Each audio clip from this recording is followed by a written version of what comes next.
being late to anything. Honestly, I really do.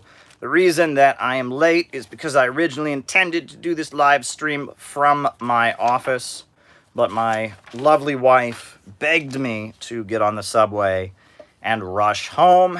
So here I am. I'm still in my suit. As soon as I walked in the door, I got into the bedroom. I haven't even taken off my suit and tie yet. I did take off my hat. I've taken my shoes off. My socks are still on. And here I am. So thank you all for being patient. I do appreciate your patience. Patience is a virtue. Like I said, I hate being late to anything. Being on time is a generally good value, but as a favor to my good wife, who likes it when I come home from work, here I am. She likes it when I'm home, so, she doesn't like it when I come home at midnight, etc. So here I am, and happy to engage with all of you. Forgive the 10-minute delay, but I'm here, right? A lot of people do this thing where they say they're going to stream and they wait an hour or whatever. I don't do that. I don't do that, so I'm here, and yeah, so hit the like button, hit the subscribe button, hit the notifications bell. That would be awesome. That would just be awesome if you did that. Post this around, make it your Facebook status, post it in a Facebook group, post this in your Facebook chat, friends chat, post this on Bunker Chan, Lefty Poll, wherever videos are posted, and Menaced by International Communism, Bicycle Repairman will be here to post this video or something like that. I don't know. It'll be fun to talk to you all tonight. I'm happy to engage with all of you. Quick rundown. I always give you the same rundown, but many of you are new, and that's okay. I'm glad to have new people as part of our community. The way this works is that I give my opening remarks, and then after I give my opening remarks, then I do the roll call where I call you out. Does that sound like a dance? I do the roll call, right? It's like doing the robot, doing the hustle, doing the shuffle. But anyway, I do the roll call, and then after I do the roll call, or do the time warp again, after that, from there, I answer your super chat questions for the rest of the night, and that's how we roll here. So if you have a super chat question, just tell it to me so I can write it down. Send me a super chat. I will write down your super chat questions, and I will answer them in the second half of the show. That's how we roll. So think of things you want me to talk about, because the second half of the show is all you. If you're here and you're watching live, you have the unique opportunity, the very unique and amazing opportunity to make the second half of the show your own by sending me a super chat. Your super chats make the second half of the show happen. It's really all you guys, and that's really why we are a community here. This is a collective effort. I may be the face in front of the camera, but this is a unified effort. There are 18,000 of us now. Can you believe that? 18,000 of us that are part of this community, and every chance we get, we do some magic and we make one of these shows happen. So thanks, everybody. Send me some great super chats to make a great second half of the show. And we are ready to rock and roll. Great stuff. So I wanted to start out. All right, James Burnham, manager. All right, writing it down. I just wanted to start out. I wanted to start out by giving my opening remarks and talking about a pet peeve of mine. A pet peeve of mine that I've seen for way too long. And it gets on my nerves. It honestly gets on my nerves. But it goes something like this. You're engaging with a liberal about politics, and you start to tell them a historical fact or a reality, and they stop you and say, wait a second, that sounds an awful lot like something completely different that is said by people who support Donald Trump, so therefore, I can't talk about it. And this annoys me to no end, right? Classic example of this was when I was arguing with the great Jabba the Vosh. And I argued with the great Jabba the Vosh. And when I argued with him, I was talking about, actual historical facts. And he asked me what I thought about the situation in China. And I said, we don't have all the facts. And he said, that sounds just like people who said the Holocaust doesn't happen. Well, no, it's not. The Holocaust is one of the most well-documented historical events in history. The Nazis themselves were the biggest documenters of it because they were proud of their work, and it happened in the 1940s. We've had a long time to investigate, and we know for a fact that the Holocaust happened. It is a historical fact.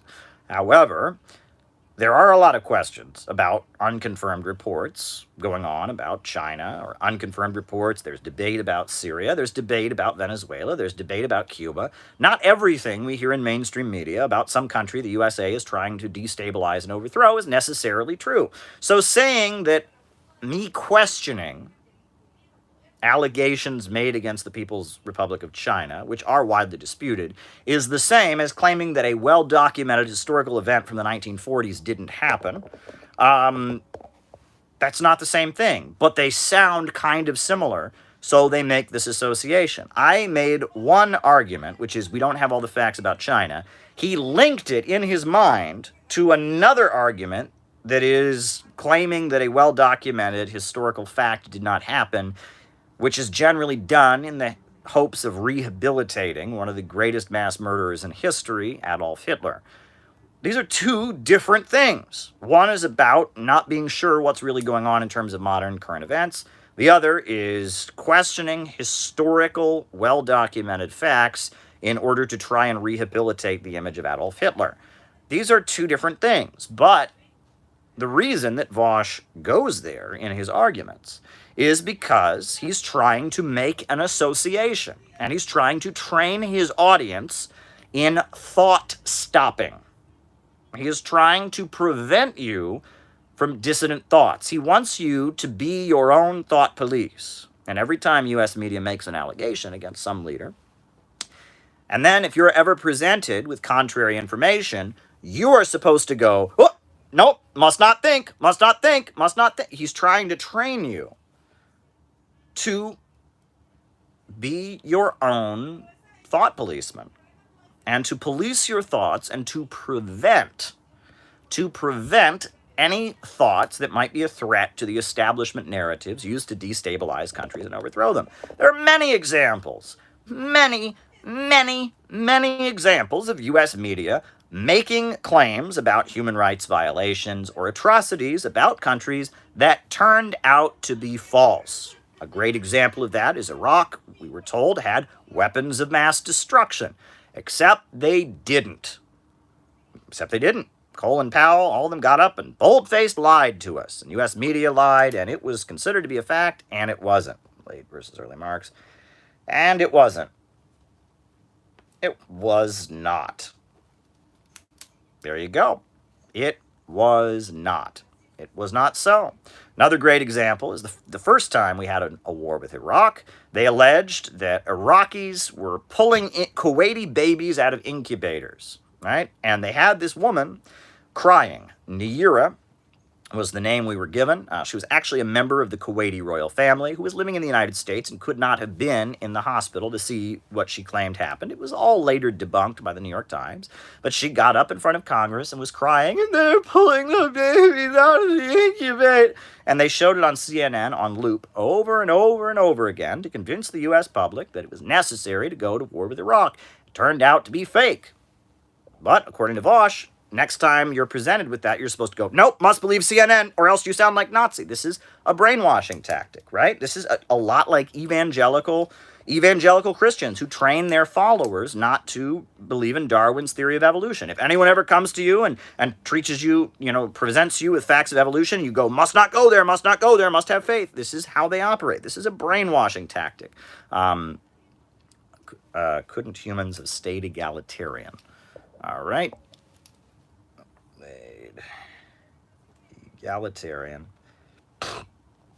when agriculture was invented. All right. All right. Thoughts on gig worker organizing. All right, just writing it down, writing all of that down. And, but this is the technique. You link an argument to another argument, and in the way that liberals do it nowadays, it's you link a common left-wing critique of American society to some kind of something that the right wing now says, because the right wing at this point is more anti-establishment than most left-wing voices, which is very sad. And therefore, you get people to police their thoughts and not think things. Because it goes against the establishment, and if you go against the establishment, you sound like the right. And this is a common trope in liberal logic. And there are many dangerous examples of this. I'm just using that. That was the first one that came to mind. Economy post or two.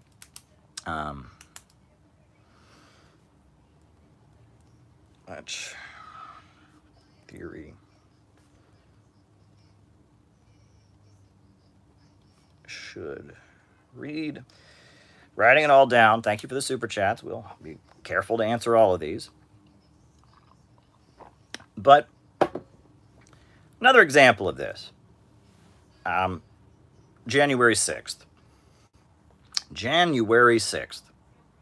The events of January 6th were obviously a very big deal. We had right-wing fanatics associated with QAnon alleging the election was stolen from Donald Trump, running through the Capitol riot, they're calling it. Now, I'm not hysterical about January 6th. I don't think it had any chance of overturning the election results. I think it was just an act of hooliganism and vandalism and recklessness. It was an attempted intimidation, and it was basically Donald Trump trying to go out with a bang. Donald Trump wanted to go down in history as a president. He lost the election, but he thought, okay, I'll make my mark.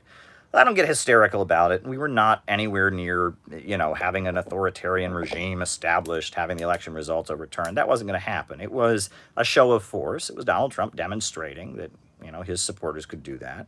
Now, it is widely alleged that FBI provocateurs had something to do with the way the events unfolded. We do not know the details of that. We do know that one of the organizations that was heavily involved in the January 6th event, the Proud Boys, was heavily infiltrated by the FBI. We know there are a lot of Trump supporters in the FBI. We also know there's a lot of FBI agents who don't like Donald Trump. We know there are differences within the deep state about Trump, and there are political differences among the ruling class more broadly. Now, nothing that I am saying here should be at all controversial to anyone. Yes, I saw that, Chris, and I appreciate that. I very much appreciate that. Nothing that I am saying here should be remotely controversial to anyone familiar with the history of the FBI. However, liberals are now telling people, no, if you say the FBI had anything to do with that, if you say the FBI ever does any covert actions, ever manipulates protests, then that means that you're a Trump supporter. And the FBI never does anything wrong. And this is shocking to me. It's shocking to me to hear this.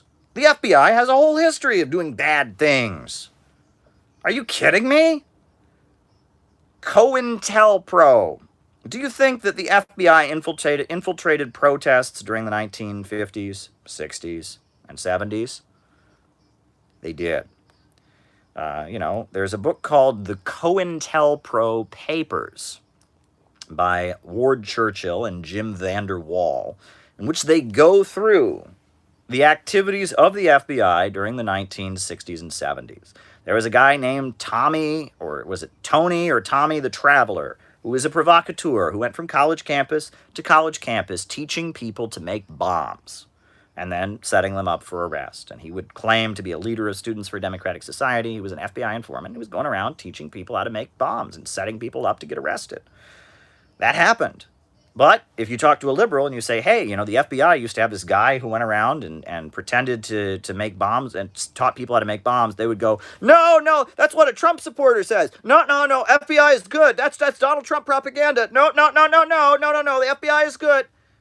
Well, no, the FBI is not good. And the FBI did that. What else did the FBI do? The FBI tried to incite, right? Ukraine and Moscow. The FBI tried to incite various left-wing and black nationalist organizations against the Black Panthers.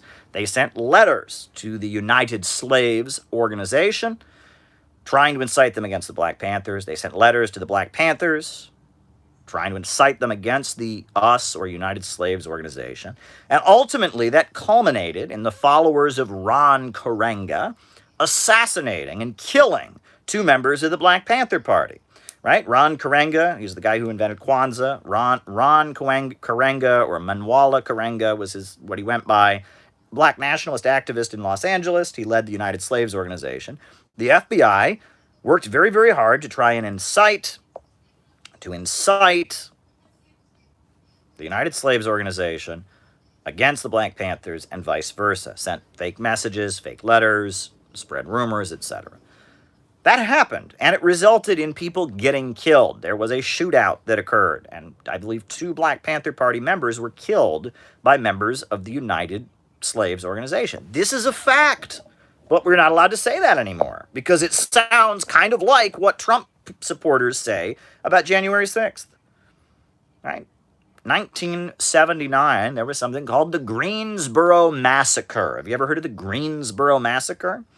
Well, that was when the Communist Workers' Party, which was a Maoist communist group in Greensboro, North Carolina, had a rally called Death to the Klan, a Death to the Klan rally. And the FBI had infiltrated the local Ku Klux Klan. Members of the FBI and members of the Bureau of Alcohol, Firearms, and Tobacco had infiltrated the local Ku Klux Klan, and they drove to the rally by the Communist Workers' Party and shot 5 communists. That's a historical fact. It happened. Google the Greensboro Massacre. But now, if you ever tell a liberal, hey, you know, the FBI infiltrated this right-wing group called the Ku Klux Klan and helped them to assassinate 5 communists, they just go, no, that's Trump propaganda. No, the FBI never does anything bad. That's how these people are. You can't be a Marxist and be a liberal, folks, because what Marxists say might sound kind of like something completely different that Donald Trump supporters say. If this doesn't strike you as insanity, you're not really a Marxist. I'm sorry. Marxists are not defenders of the FBI. Marxists are not defenders of the wars and the Pentagon and U.S. regime change operations. Marxists are not defenders of mainstream media and its narratives. But I guess now we all have to be, because if you don't, then you're just like a Trumper. That's how these people are talking. And if that doesn't bother you, and that doesn't set you off, if you don't like being given these thought-stopping instructions, I don't know what to say to you. Right? These people are trying to tell you that even though you are somebody who wants to overturn capitalism, even though you are somebody who wants to get rid of the global system of imperialism, capitalism in its monopoly stage, even though you're somebody who wants the banks and the factories and the major industries and the centers of economic power to serve the people and not the profits of a few, even though you're somebody who wants a government of action that will fight for working families, you're supposed to repeat exactly what CNN says, exactly what MSDNC or MSNBC says, and if you don't, then you're a Trumper. You're a closet Trumper. That's how these people argue. And if that doesn't bother you, folks, if that doesn't bother you, you're not being true to your principles. You're not being a genuine Marxist. And I see this over and over and over again. Right? I've had people go as far as saying we're not allowed to talk about a ruling class. We're not allowed to talk about banks. Did you know that? We can't talk about the banks. We can't talk about, big corporations and banks running the world because that's all anti-Semitic. Well, I'm sorry, folks. Most of the richest, banking families in the United States are not Jews. The Rockefellers are not Jews. The Morgans are not Jews. The Carnegies are not Jews. The DuPonts are not Jews. The Vanderbilts are not Jews. And so the idea that if you rant against big banks and big corporations, like a Marxist should, no, you're not allowed to do that because it's anti-Semitic. That means you're an anti-Semite. That's. I'm sorry. There's a big difference. There is a big difference between ranting against Wall Street monopolism and the global system of monopolist capitalist imperialism, and ranting against an ethnic group or a religious group. There's a big difference. But according to liberals, no. You're not allowed to be. You're not allowed to be anti-capitalist.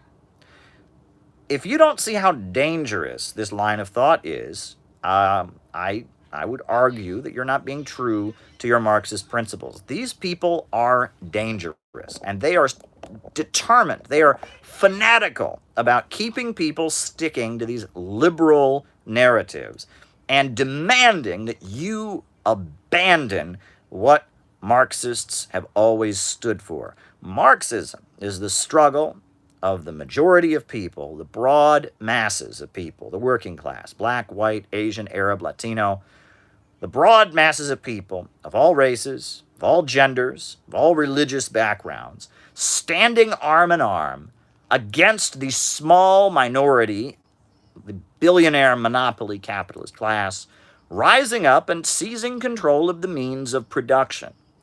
Marxism is a populist message.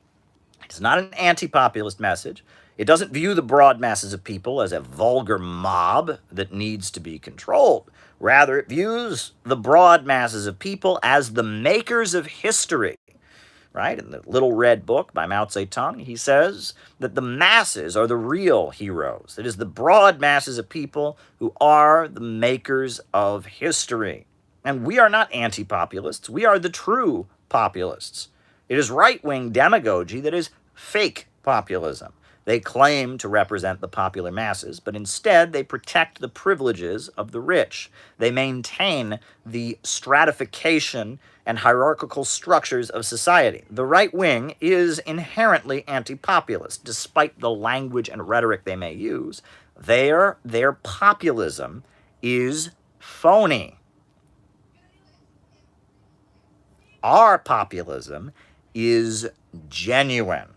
We represent the hopes and aspirations of the broad majority of humanity against the elite power of a small minority that has control of the means of production.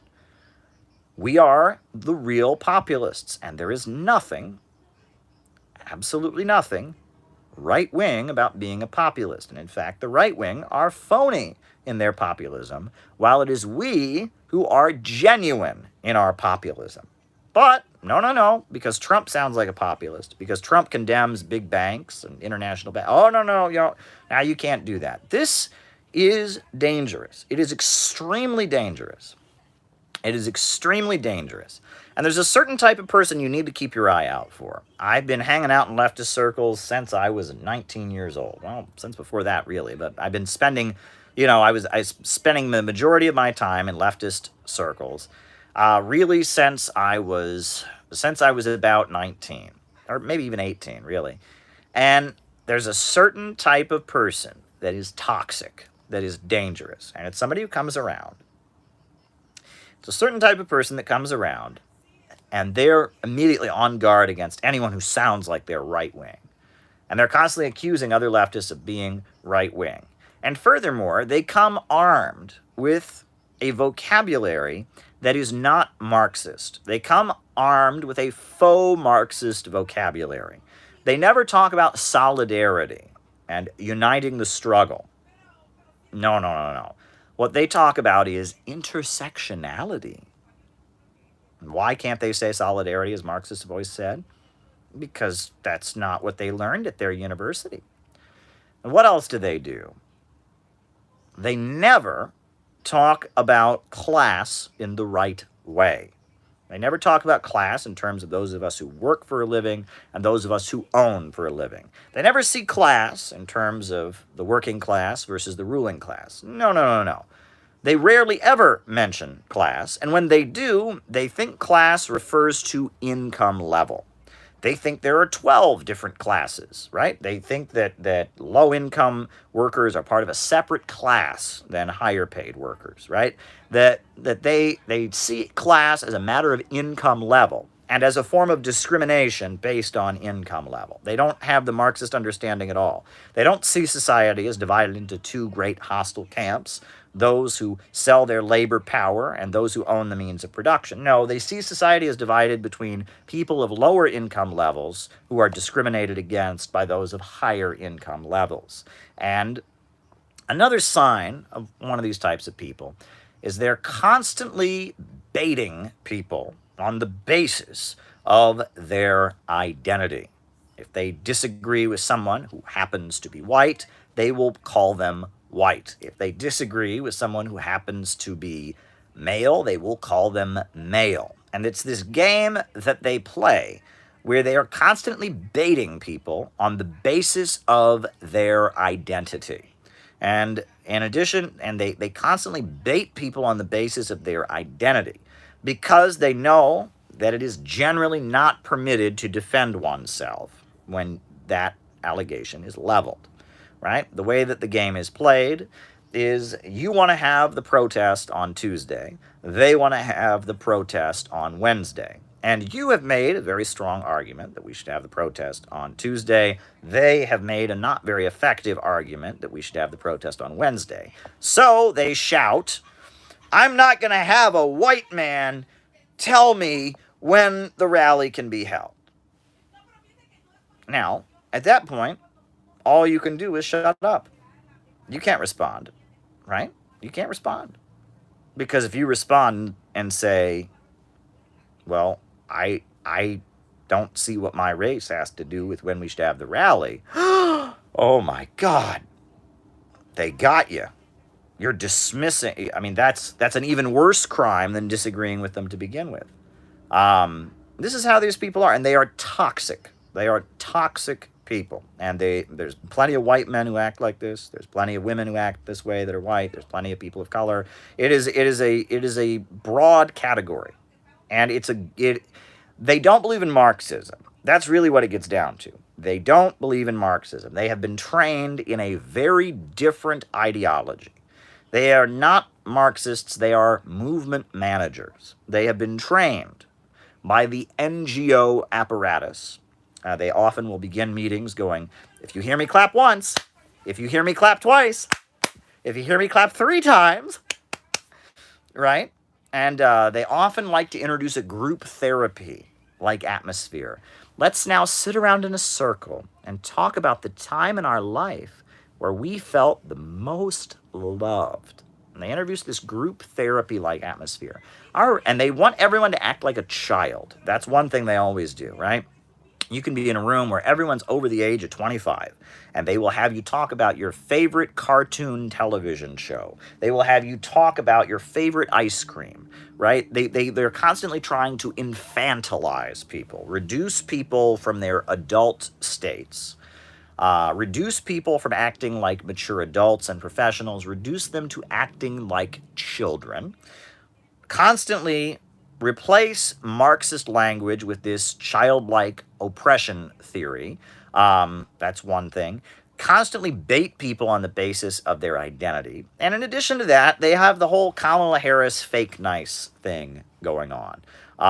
They have this Kamala Harris, right? When Kamala Harris was called out on the fact that she had called Joe Biden an advocate of segregation, and shouted, "That little girl was me" at Joe Biden. When confronted about that by Stephen Colbert, she just laughed. It was a debate. It was a debate.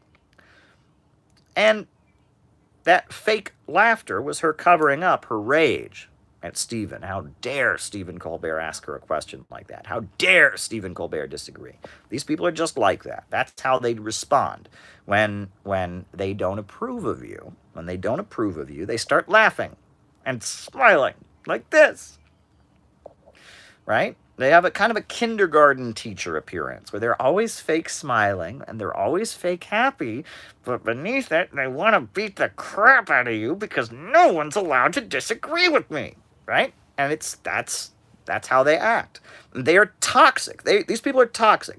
Another attribute of this type of person is they are anti-intellectual. They tend to be very opposed to any conversations about history because they don't know anything about history. They tend to be very opposed to any conversations about Marxist theory because they don't know anything about Marxist theory. They tend to be very, very, very opposed, right?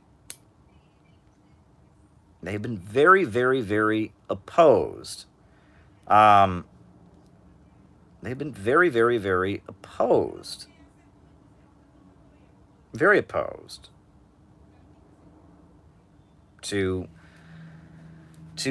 ever really framing things in an ideological way. Folks, these are movement managers. And this toxic stuff that I'm describing here, you know, it comes from the labor bureaucracy. It's all over the labor bureaucracy. If you get a job at a labor union, you're going to have to deal with this kind of nonsense. It is all over if you study gender studies or queer studies or race studies at a university, you're going to get this stuff. This stuff is toxic. These people, I'm not saying they're all agents. No, they've been taught. This is a kind of personality that is cultivated by the synthetic left, by the NGO apparatus, by the NGO apparatus. It's a certain type of personality that they have worked very, very hard to cultivate. And it is extremely dangerous. Extremely dangerous. And a lot of people don't seem to understand that this is not Marxism, right? That what we believe is vehemently opposed to what these people believe. What these people are doing is they're building little kind of behavior modification, mind control cults to do the dirty work of the Democrats. That's basically what they're doing with these groups, right? They have been trained in the art of creating an atmosphere where people are reduced to children, people are encouraged not to think, people definitely aren't thinking about Marxism, people are in this kind of group therapy atmosphere, people think of themselves as victims, and then they go out and do what is useful to the Democrats. And it's a technique, right? And some of it is similar to the tactics that are described as cult brainwashing that were cultivated by the CIA in their manuals. You can read about that. The reducing people to childlike emotions is part of it. Thought-stopping rituals, that's a big part of, cult brainwashing. Some of it isn't. Some of it is just the fact that they don't believe in Marxism and pretend in a lot of cases to believe in Marxism when they don't, and they're very defensive about it. Some of it is just these are very dumb people, and some of it is just these people don't genuinely believe in communism. They believe in liberalism. So it's a mixture of things, but ultimately this stuff is toxic, and you need to see this a mile away. And I do. I mean, I'm at the point where I can spot this a mile away. The second somebody walks into my milieu and they're talking that way, I can spot them. They stand out like a sore thumb. And you should have the same, spidey sense or whatever around this that I do, right?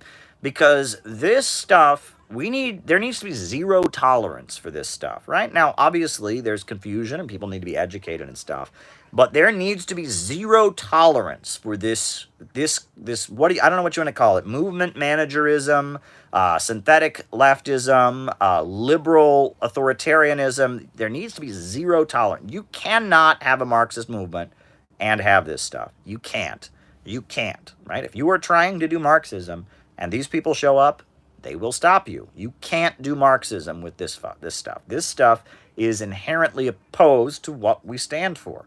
Now, that doesn't mean everyone who's ever been taken in by it is the enemy. That doesn't mean that every person who adheres to these ideas is irredeemable or should be canceled. Of course not. AOC movement manager, writing it down. That's not obviously what it means. And that's not what I'm trying to say at all. What I'm saying is that what we believe, all right, CIA, what we believe and what they believe is miles apart. The way they operate and the way we operate is miles apart. And we have to be absolutely, positively clear about that. There needs to be absolutely no confusion about that. If we start thinking, okay, well, these people are halfway there, we've already lost. And that's the attitude that most of the communist groups in the United States have had. Oh, well, these people are talking about gender oppression, and communists talk about gender oppression. Oh, these people are critiquing capitalism, and we're critiquing capitalism. Oh, these people are talking about deconstructing patriarchy. No. There has to be a fundamental understanding that this NGO, movement manager, synthetic leftist cult is not what we believe. We have our beliefs, they have their beliefs. That must be understood. And if you don't understand that, you end up in a downward spiral. Downward spiral. And it gets worse, and it gets worse, and it gets worse, and it gets worse, and it gets worse, and it gets worse, and it gets worse, and it gets worse, and it gets worse, and then it gets worse, and then it gets worse, and then it gets worse, and then it gets worse, and then it really gets worse. Folks, when I joined the Workers' World Party, in 2007. There was the split with PSL had happened a few years before that. Every year we had a national conference, and there were well over 300 people at all of those national conferences. And then in 2015, I started to have disagreements, and I actually wasn't even in the country. I probably would have gone to the conference in 2015, but I wasn't there because I was out of the country, and by 2016, I was no longer with the group. So in 2016, right after Donald Trump was elected, in November, after Donald Trump was elected, the Workers' World Party had a very big conference, much bigger than any conference they'd ever had, right? It was, maybe twice the size, because they bussed in a lot of the North Carolina young people who'd been going to protest against Trump. And then they have never had a public conference since then. And that last conference that the Workers' World Party had in 2016, that last conference was as NGO liberally as ever. They made the theme of the conference, "Do It Like Durham," because in Durham, North Carolina, they had torn down a Confederate statue. And, they said, "Do it like Durham." And they bust in all these liberals. And the conference was basically just an anti-Donald Trump is racist rally. And within a year, the group had collapsed. First, they kicked out the Detroit branch of the party because they still believed in class struggle, God forbid. Because they had a conference against austerity and didn't call it a conference against austerity and white supremacy. So that proved they were racist, right? Because they didn't include white supremacy in the name of the conference. And they dared to support the West Virginia teachers' strike when the local West Virginia folks were embracing third worldism and instead told the striking teachers of West Virginia that they should pay reparations instead of going on strike. All right. Engage with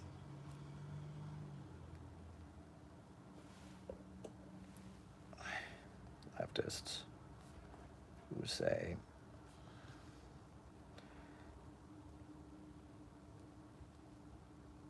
and then after that there were, and I don't even know, I can't even comment on what happened after that, right? I wasn't in the group when any of this happened, thank God. I thought it was bad when I was in the group, but it was sunshine and a walk in the park compared to what happened afterwards. Then there were some allegations. I don't even know. There were some allegations about sexual assault in Baltimore, and I do not know. I've heard multiple things from multiple people, and I don't care because I wasn't in the group anyway. And they have not had a national conference since 2016 because they engaged this stuff, and they engaged with this stuff. And there was a turning point, I think, around 2013, 2014, 2015, they had a choice. They had a choice. A lot of people were joining the party, people like me who actually believed in communism, who'd studied their history, were joining the party. And in North Carolina, a bunch of NGO liberals were hanging around the party because some other NGO liberals were also in the party. They made a choice as an organization to turn their back on Marxism and to embrace wokeness. And it destroyed them as a group. Now, you would think wokeness is really popular. You would think they would have expanded. But the thing is, the wokes don't need communist parties. Right? U.S. universities. Wrenched.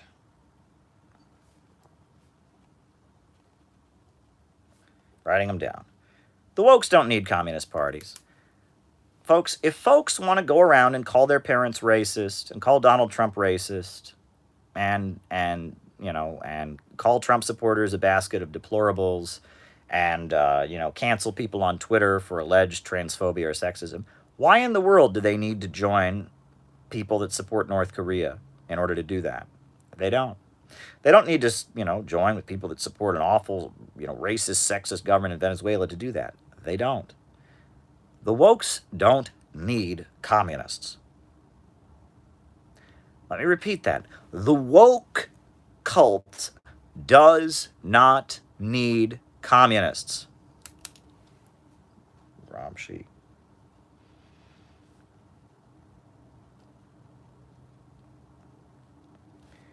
Wrote it down. The woke cult does not need communists. There are plenty of people that are involved in the woke cult who ain't communists, and there's loads of anti-communism in the woke cult. The woke cult does not need communists. Do you know who needs communists? The working class needs communists. The people that are losing their jobs and losing their schools and losing their relatives to opioids and seeing their family members locked up in prisons for profits, that's who needs communists. The people whose relatives were in Afghanistan getting shot so that big oil companies and monopolies and the Wall Street banks could get their power and spread chaos, that's who needs communists. The striking workers at Kellogg's, the striking workers at I'm sorry, folks, I'm seeing the super chats go by. The striking workers at Kellogg's, the striking workers at John Deere, the California nurses and others, that's who needs, right? WWP. Down to IAC.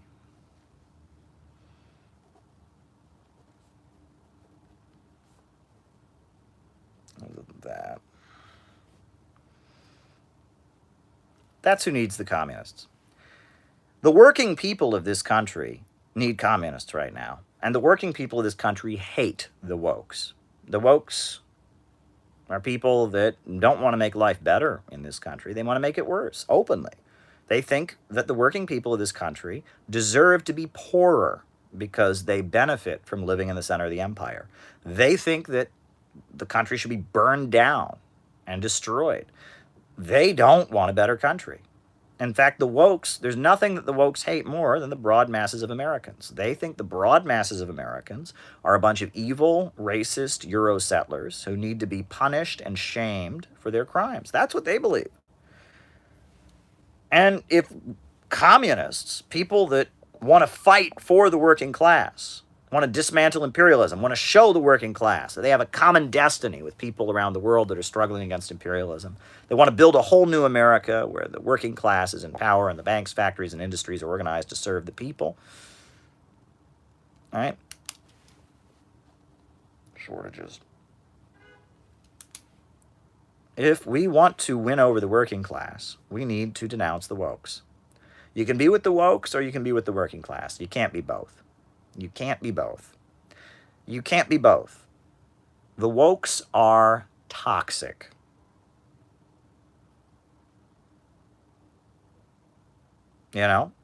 I did see it, Neil. I saw it, and I wrote it down. The wokes are toxic. They're toxic. And this woke stuff And this, you're not allowed to question U.S. media allegations, and you're not allowed to think bad thoughts about the FBI, and you're not allowed to think that an elite rules the United States. Instead, you just have to be policing everyone around you for racism, sexism, or whatever. That stuff has nothing to do with what we stand for, and it's toxic. And you can, the more that you cooperate with this stuff, the more that you accommodate this stuff, the more you deny this and try to pretend that this stuff is kind of what we believe. I mean, we're against racism, and they are too. We're against sexism. The more you deny this, the more you are going to get sucked into this, and eventually you're going to get destroyed. And I'm telling you that. You cannot be awoke and be a communist. Right? There might be some overlap. We're obviously against racism and sexism. We recognize that white privilege exists. We recognize that it's important to highlight the voices of people that aren't heard and are marginalized. We recognize that that people of LGBT backgrounds or LGBT orientation should be able to be who they are. We want people to be heard. We want there to be kindness. We don't want there to be bullying or anything like that. There's some overlap. There might be some overlap in sentiments. But ultimately, the ideology these people push thinks that mobilizing the broad masses of people against the ruling class is anti-Semitic somehow, even though the ruling class are not Jewish, and even though many Jewish people are working class. They somehow think that any real honest critique of capitalism is coded anti-Semitism. They think that populism is inherently Nazi. They think that that the broad masses of people are the enemy. They think that that if you read theory and you understand Marxism, that makes you spike in gas prices. That makes you, I don't know what. That makes you a bad person because you're reading books or whatever. These people are not our friends. They have a different ideology. They have a different worldview. And we just have to come to terms with that. We just have to come to terms with that. And that's all there is to it. And if we don't come to terms with that,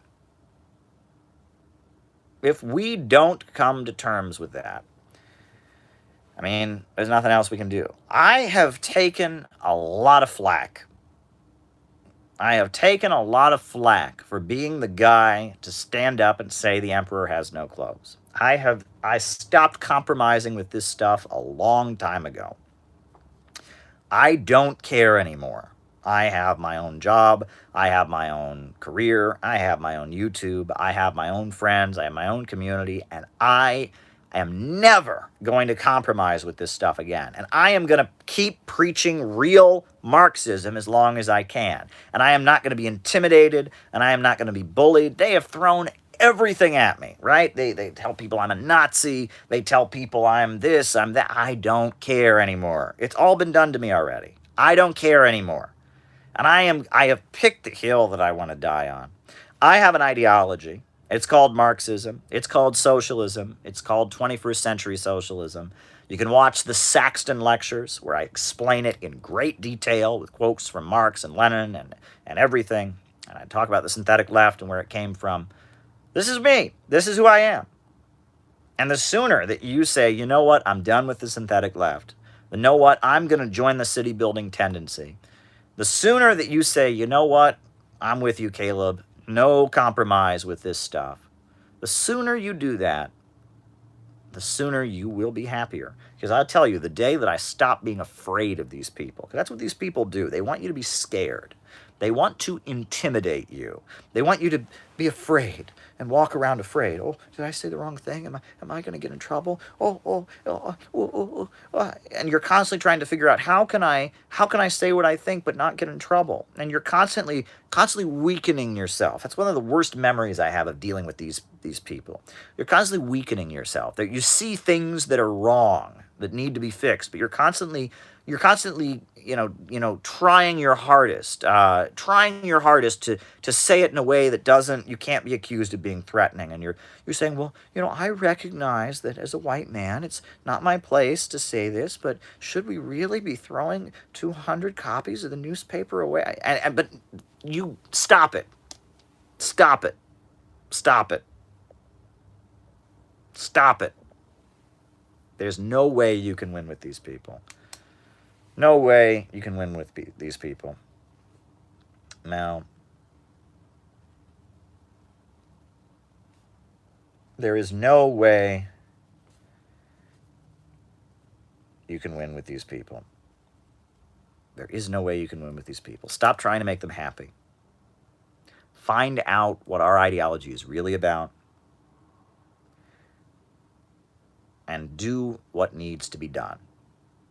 Do what needs to be done. We need to get out of the movement and to the masses. And these people that I'm describing are a great example of why the movement is toxic. Stuff gets back to me. I don't want to say too much about it. But, there are some great people out there. There are some great people out there who are doing what I did for many years, that are in some of these groups, and they're trying. And bless their hearts, they are trying. They are trying. They're in one group or another group, and they are trying to be genuine communists in groups that are synthetic left, that are intoxicated with synthetic left. And they're trying. And they're trying. They're trying. And bless their hearts. Bless their hearts. They're trying. But sooner or later, they're going to figure out there is no compromise. There is no compromise. And also, sooner or later, they're going to find out that they're not alone. That's one of the worst things about these groups, is they make you think you're alone, right? They make you think everyone in the group feels the same way.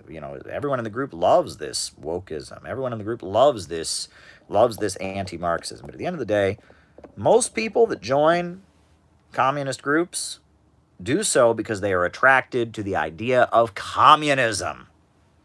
People don't join communist groups because they're wokes. People join communist groups because they're attracted to the idea of communism. And beneath the surface, in all these parties that are dominated by wokeism, right? In all these parties that are dominated by wokeism, beneath the surface,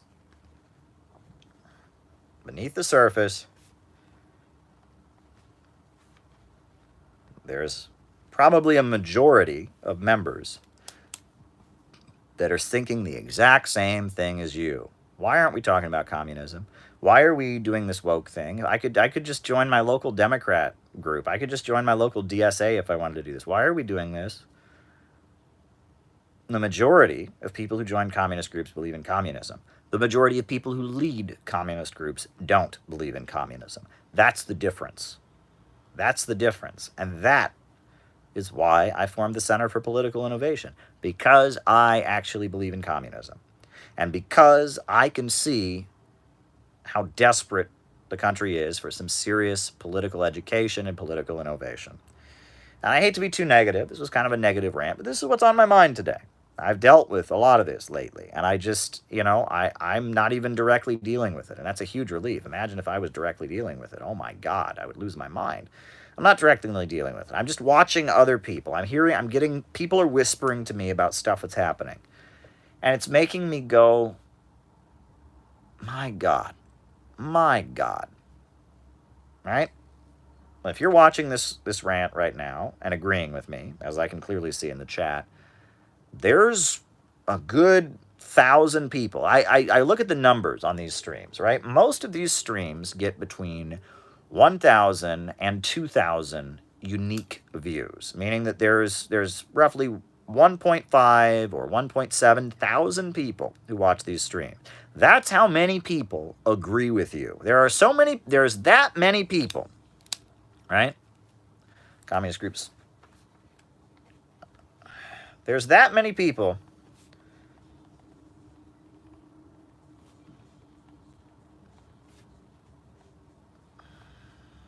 There's that many people who agree with you. And there ain't that many people in Marxist communist groups in the United States. I'll just be honest. There's a far more internet communists who are, sitting on the internet doomering and being third worldists and adopting a new ideology every week than there are people that are actually in groups. So the fact that this many people watch me, compare the numbers of my YouTubes, right? I'm on here talking about communism every night, practically.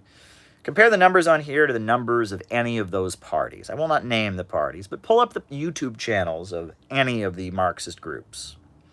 Look at the numbers of people that are watching their streams versus the numbers of people that are watching my streams. There's a huge audience for real communism. And that's why these parties are rigged. They're rigged. Oh, did he say rigged? That's a Trump word. Trump's, can't hear this. It's a Trump word. No, yes, these parties are rigged to channel people into being wokes. And I am here to say no. I am here to say it is time to turn around. It's time to turn around. It's time to move in another direction because we're going to win this thing.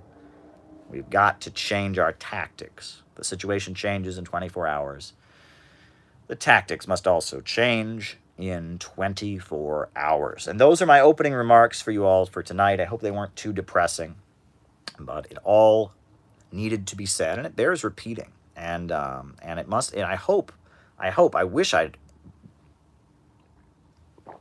heard people talk that way when I was in one of these groups, because it really needs to be said. So on that note, folks, names and locations. I will call you out as I see you.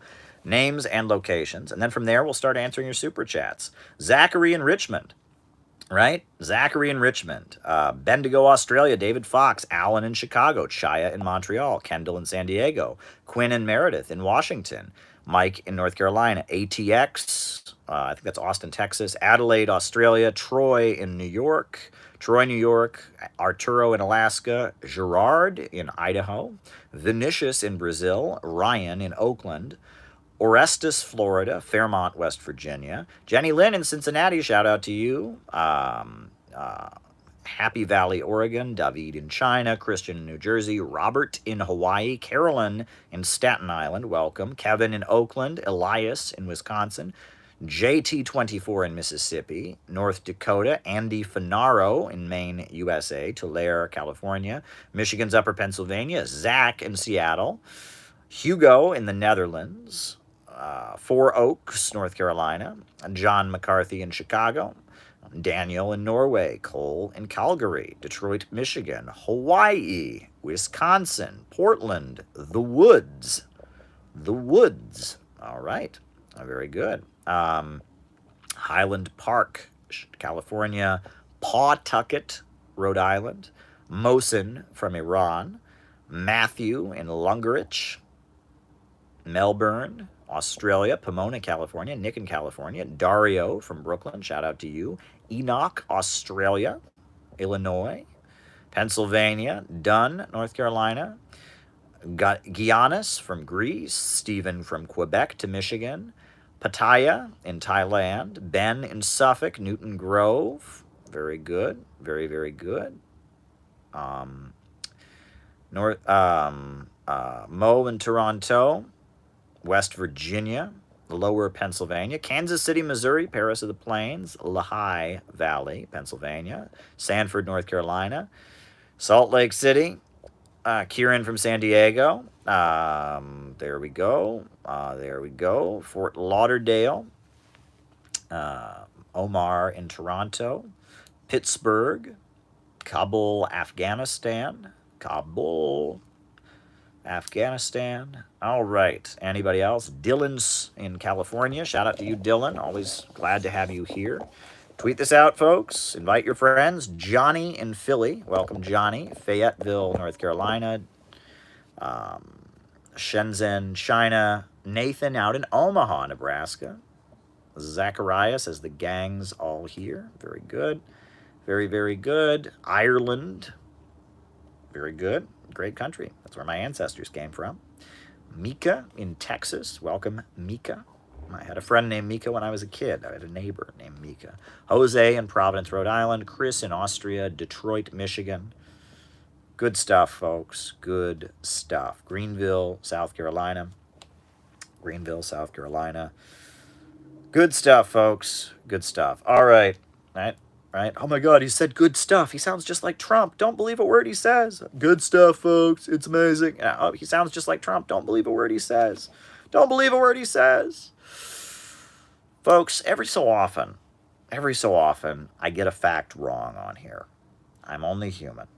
And it's embarrassing. Sometimes one of the biggest factual errors I ever made on here, I'll just get this out of the way. One of the biggest factual errors I ever made on here was that I was talking about when the Catholic Church condemned abortion and birth control.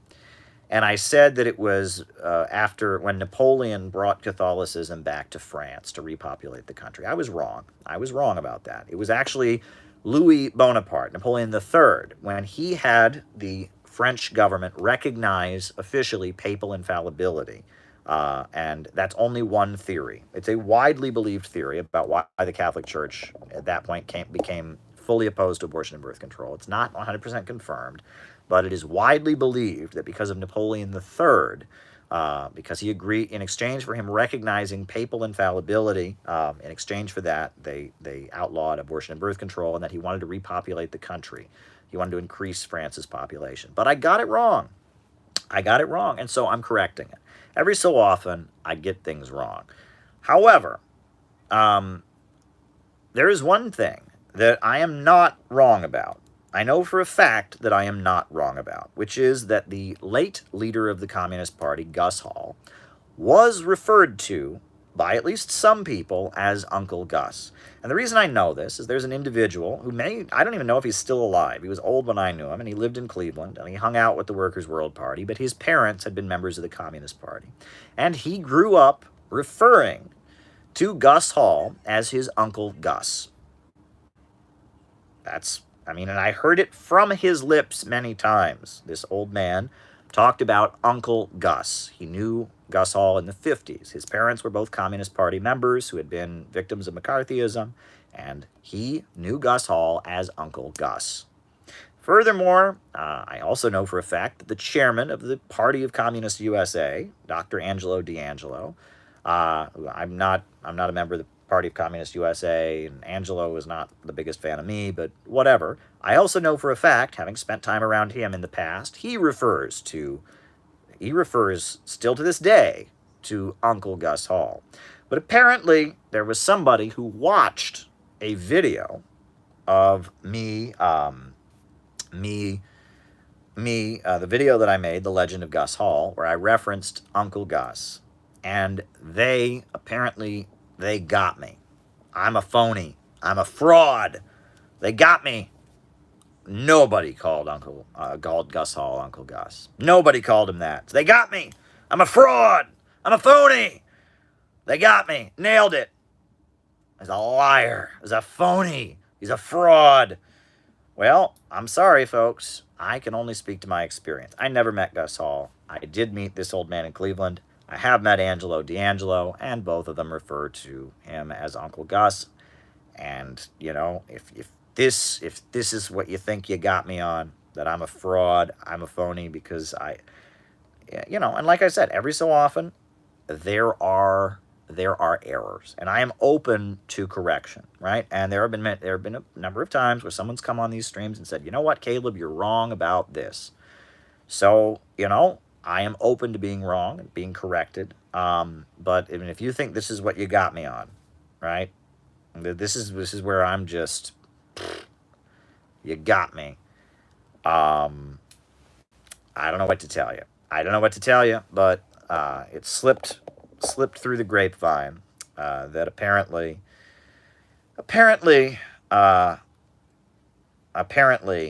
I'm a big fraud and a phony, because I said that people called Gus Hall Uncle Gus, and they never did that. And so he's a liar, and don't believe anything he ever says. He's a big phony. A phony. It's like Family Guy. A phony. So be aware. You are watching a fraud, a phony, a con man, a huckster, because apparently what I was told by the old man in Cleveland and what I was told by Mr. Angelo D'Angelo is not true, and that therefore discredits everything I have ever said. So just be aware. Just be aware that because apparently no one ever called Gus Hall Uncle Gus, I am a fraud. So this is what you need to be aware of. This is important factual information that is being disseminated by my critics right now. This is what they want you to know. And they also want you to know that at one point I did sit down with an important Russian intellectual who no one in the United States has ever heard of except to attack me over, Alexander Dugin.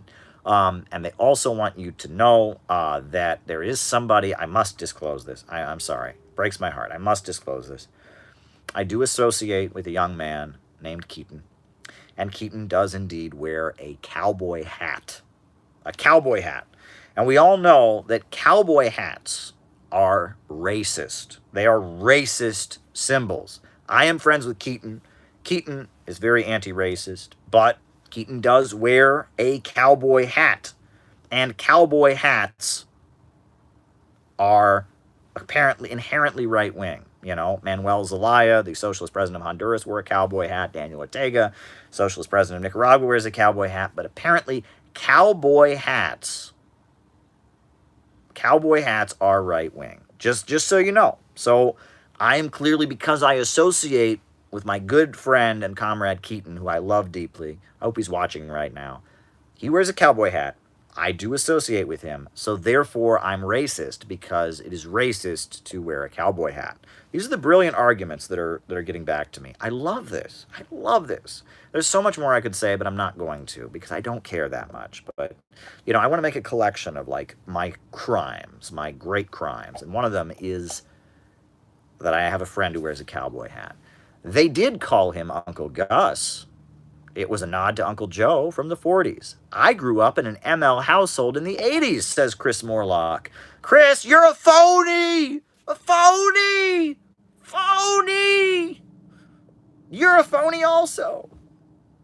You're a phony, Chris, because everybody knows that that never happened, and that discredits me. So therefore, you just paid money with a super chat to tell me that they called Gus Hall Uncle Gus. So clearly, you're also a big phony. I mean, this is, you can't make this stuff up, folks. I just shouldn't spend more time talking about this. I've already said too much about it, but, you know, there's this whole thing where it's like, you know, we don't have privacy nowadays. That's the sad thing, right? It used to be there was a lot more privacy. People could have conversations behind closed doors.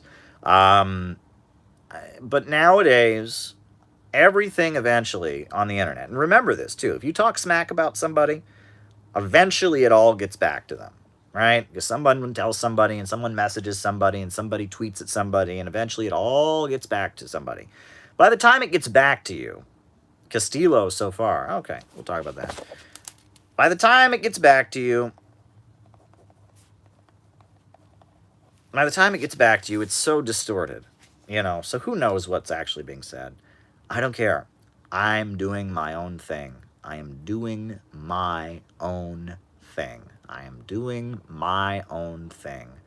I'm not trying to cause any problems for anybody else. I am sick and tired of the movement. The movement is a train wreck. The movement is a train wreck. And I am saying out of the movement to the masses. That's why I have the Saxton lectures. I'm preaching actual Marxism. Because the movement is a train wreck. And the broad masses of people, the low-income, working-class people who've seen their lives and their jobs destroyed, are angry and they are ready to fight. And if we don't go to them, somebody else will. I charge the movement with being in dereliction of duty. The broad masses of Americans are ready to fight. And the only people daring to talk to them are the right wing. And the left is too busy canceling them and managing them and, you know, and spitting on them to try and organize. And I'm sorry. Now the broad masses of people need Marxism. They desperately need Marxism, and I am daring to give it to them. Dare to struggle, dare to win. All right, let's start doing these super chats, because it's going to be all night. If we keep ranting about the movement, I could do that all day long. All right, James Burnham. Who was James Burnham and the Managerial Revolution? James Burnham was an academic who joined the Trotskyites during the 1930s. He was a professor in New York City. He was one of the famous New York intellectuals. And he had a following in the, among, professors, and he became a Trotskyite. And he then, after the 1939 pact was signed, the pact was signed in 1939 between the Soviet Union and Nazi Germany, the Molotov-Ribbentrop Pact. He fought with Trotsky, and he maintained that the Soviet Union was not a socialist or a workers' state any longer. He maintained it was something else. Now, some maintained the Soviet Union. Some of the New York intellectuals said it was state capitalism. I believe Max Shachtman said it was bureaucratic collectivism. James Burnham argued that the Soviet Union was neither socialist or capitalist. It was a third system. There was a new class of managers that had taken over. And it was not the capitalists who were in charge, it was not the workers who were in charge, but there was a new class, the managerial class, that was in charge. That's what he argued. And so to justify this, he wrote a book called The Managerial Revolution. And this was really a nod to technocracy, which was a political current that was widespread in the 1930s. It was this belief that we need really, really smart people to manage capitalism. Many people argue that they see shades of technocracy in the rhetoric of Andrew Yang, right? We need really, really smart managers and technicians to run things, not the working class, the broad masses, and not the capitalist class. We just need these really, and that's among Bonapartist elements, you'll get that kind of rhetoric sometimes. So that's James Burnham. He was one of the famous New York intellectuals. Trotsky wrote against him in his book called In Defense of Marxism. And then the Socialist Workers' Party wrote a very long book describing the split with him. And it was called The Struggle for a Proletarian Party. And I referenced James Burnham in my in Saxton Lecture 2.3, how the CIA created the synthetic left, because the New York intellectuals that's the split that laid the basis for the Shachtmanites and the CIA synthetic left. That split, that's where Irving Kristol comes out of. That's where Irving Howe comes out of. That's where a lot of the prominent voices that laid the basis for what we call the synthetic left. That's where they originated. They originated in the New York intellectuals and their break with Trotsky. All right, late versus early Marx. Well, I argue that Marx, I don't divide him. That's a very common academic trope, late versus early Marx. I divide Marx into three, right? If you look at Marx's origins, it was in philosophy. He was a Hegelian. Then, as he matured, he became political, and he became a politician. And then, in the final years of his life, when he was in exile in London, he became an economist.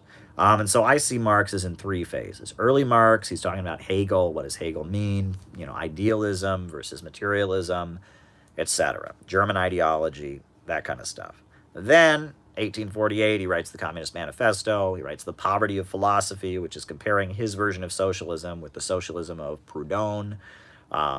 He's explaining his theories of socialism and revolution. 18th Brumaire of Louis Bonaparte, that's in 1851. He's describing the Bonapartism and the class struggle in France, etc. And then in the final years of his life, when he's in London, he's going to the British Museum and he's acquiring all kinds of statistics and data and compiling economic data.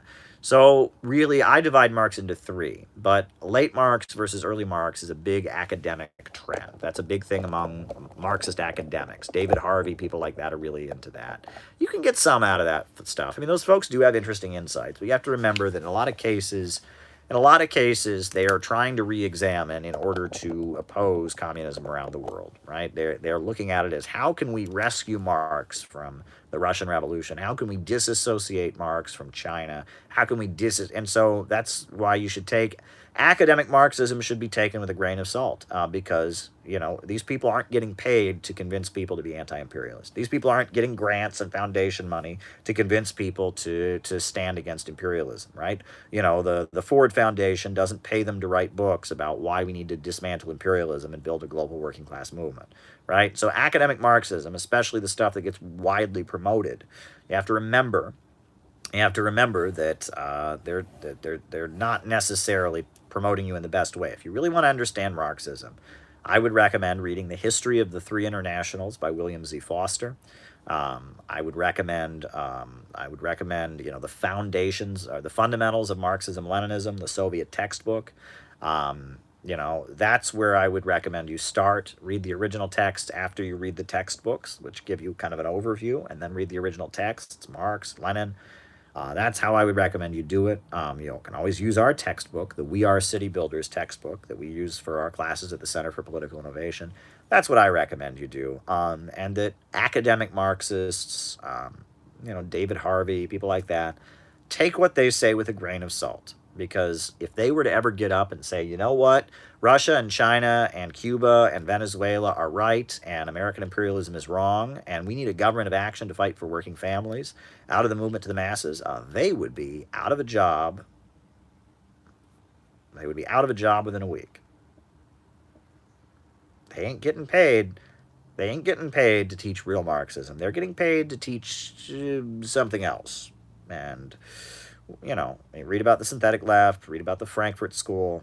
They're getting paid to preach something else. And that's not to say, however, that in the process of teaching something else, they don't come across some good insights, which they do. A lot of times they do come across some very good insights. So, I would never discourage you from just reading it, right, and engaging with it. But at the end of the day, their job is to try and reinterpret Marxism in a way that anyway. All right, next question. Couldn't they have stayed egalitarian when we transitioned to agriculture? I'm sure that was attempted at first. I think that you can bet that when agriculture began, probably for the first little bit, it was egalitarian. But you have to remember that in hunter-gatherer civilization, these people were in tribes of 20 to 30. And so a tribe of 20 to 30 in one area starts farming and domesticating animals, and a tribe of 20 to 30 people in another area starts farming and domesticating animals. And then what happens? Well, there's a famine, and some people have crops, and some people are hungry. What then ends up happening? Well, the people who have food say, okay, your tribe over there, you don't have food. Well, I guess you can have some of our food, but you have to come work for us. And that's the origin of slavery. Right? And that's one of, when you have private ownership of land, some people's crops grow and some people's crops fail. And they're already divided into sections of 20 to 30 people. So, peoples conquer other peoples, and that's the beginning of it.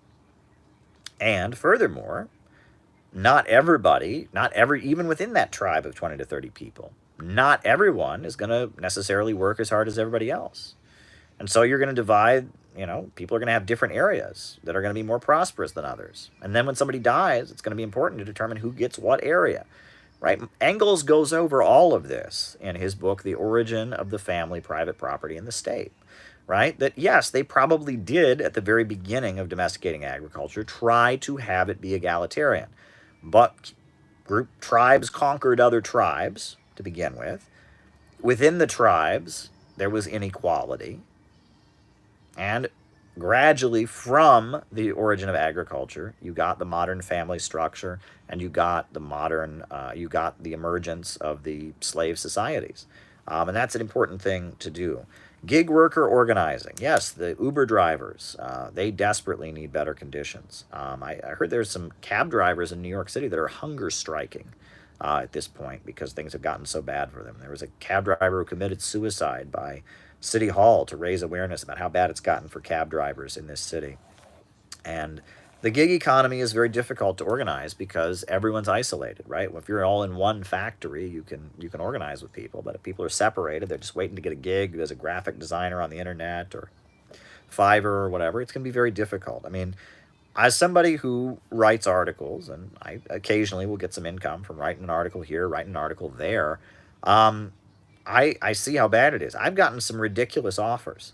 Somebody wanted me to write an article for pay for a website one time for a very low amount of money, an amount of money that would have been laughable. There were people that lived years ago by only writing one article a week, right? People that wrote an article for the New York Times or for the New Yorker or whatever, they would write one article a week and they would get a paycheck, and these people would be making six figures. Nowadays, if you are getting paid to write an article for a website, you might get $100, you might get $200. If you're more famous, you might get more than that. But I mean, there are people who write articles for websites for $25, and they might spend the whole day writing the article, right? That's the gig economy, right? And that high tech, low pay, right? That's Sam Marcy of the Workers' World Party wrote a book, High Tech, Low Pay, right? That now that it's easy, that the technology has created a situation where people get poorer. Where the worker is the value of his labor is decreased, and it's a disaster. And organizing in this time is very important. So there you go.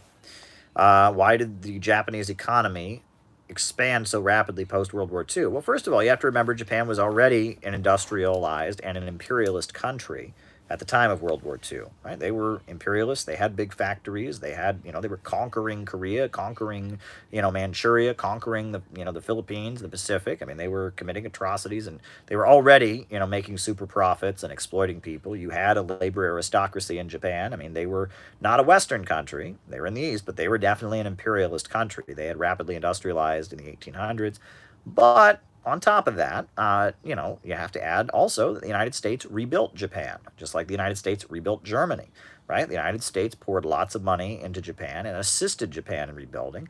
Plus, the way Japan rebuilt, they had a huge amount of government oversight, right? It was not a free market economy. They didn't just let the free market do whatever it wants. I mean, they went in there, and the Japanese state, which was backed by the United States, which was backed up by U.S. troops that occupied Japan for a certain amount of time, oversaw a very state-controlled rebuilding of the Japanese economy. So yes, Japan's economy did grow post World War II, but you have to remember, kind of like West Germany's economy grew post World War II, already industrialized, state control, and the USA needed them as a buffer against communism. So it shouldn't be a surprise. But Japan's industrialization happened prior to the Second World War. It's also important to note, now you talk about Korean slaves, right? A very big number of those who died at Hiroshima and Nagasaki were not Japanese. They were Korean slaves, right? After World War II, Korean slaves had the opportunity to go home. And no one talks about this, but Martin Hart Landsberg, in his book on Korea, points this out. The majority of Korean slaves in Japan who got their freedom chose to go to North Korea, not South Korea. And actually, at the time of the Second World War, the majority of the members of the Japanese Communist Party were not Japanese. They were Korean. There was a very significant Korean representation among the Japanese Communist Party. These are things that you will not hear in American media. But the Japanese Communist Party was an overwhelmingly Korean organization prior to the Second World War. After the Second World War, Korean slaves overwhelmingly chose to go to North Korea, not South Korea, because South Korea's government was crawling with Japanese collaborators, and no one ever talks about that. So there you go. How much theory should communists read? Okay, well, there's two deviations. Deviation number one is the movement manager that we spent the opening thing. We don't read like Marx and Lenin here. Those are like racist white men. Like, we actually care about like what's popular on Twitter and stuff, and like what is to be done. That's like some silly old smelly book. Oh my God. Right? The wokes, they don't want you to read any theory. They want you to just do whatever liberals are doing, and somehow pretend to still be a communist. But then we all know the other extreme. The person who's never been to a demonstration, never done any political work, never sold a single newspaper, never handed out a single leaflet, but sits there and thinks they're an expert on Lenin. And there's a million of these, right? These people that kind of, they're isolated socially, and the way they protect themselves from the danger of having a relationship with other people is they think they're smarter than everybody else. And that's the way that they can be like, okay, I don't really have a social life. I don't really have any friends. But on the internet, I am the one true communist.